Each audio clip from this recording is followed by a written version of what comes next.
Hi, my name is David Burnite. I'd like to tell you a little bit about my big grandma. Some of my favorite memories are about big grandma. I called her big grandma because I also had a little grandma.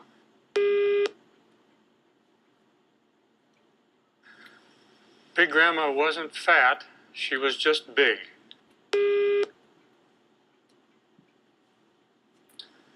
She grew up in Illinois of pioneer settler stock, and she just had big bones and was a big woman.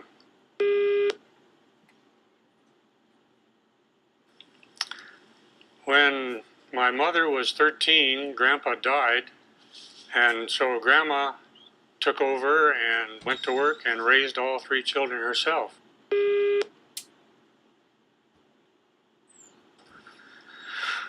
When I came along, Grandma was living about half the time with our family and half the time with her son.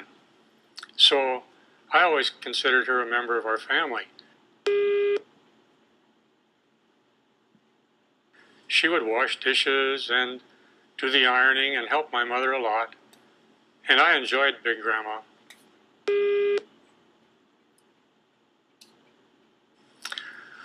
We had a cabin up in the mountains, and we'd go up every June, and Grandma would go with us.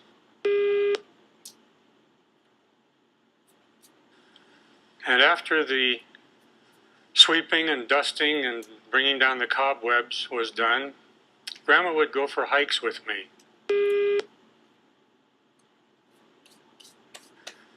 She was an old lady, but she was a sturdy old lady.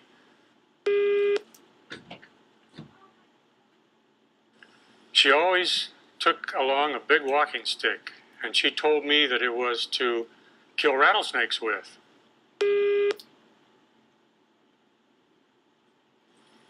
She had grown up in a place where the horses grazing on the prairie in Illinois were sometimes bitten by rattlesnakes, which would lie in the prairie clover.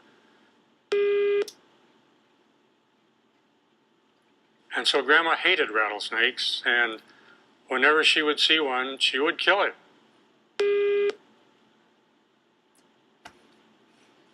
And as a matter of fact, when we'd find one on our hikes on the trail, Grandma would beat its head off with her walking stick.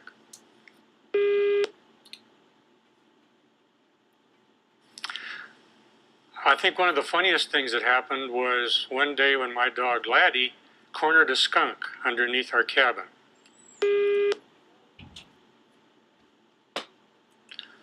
Wow, what a smell that was!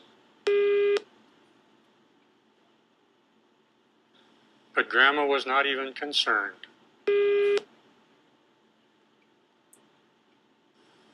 That was the day we discovered that Grandma had lost her sense of smell.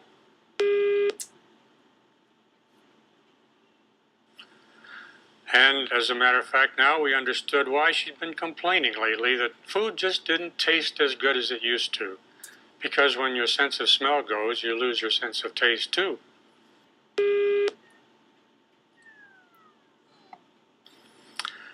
Grandma had been born in 1860, and she told me that when she was 5 years old, her father took her down to the railway crossing to see President Lincoln's funeral train go by.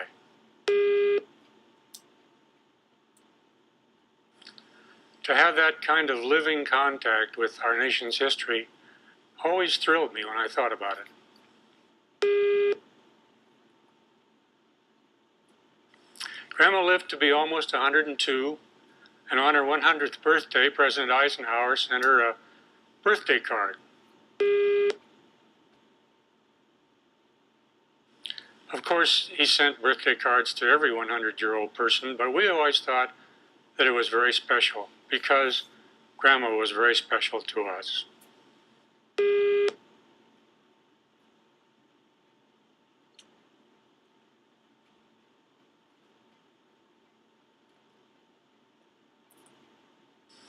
Hello, I'm Arlene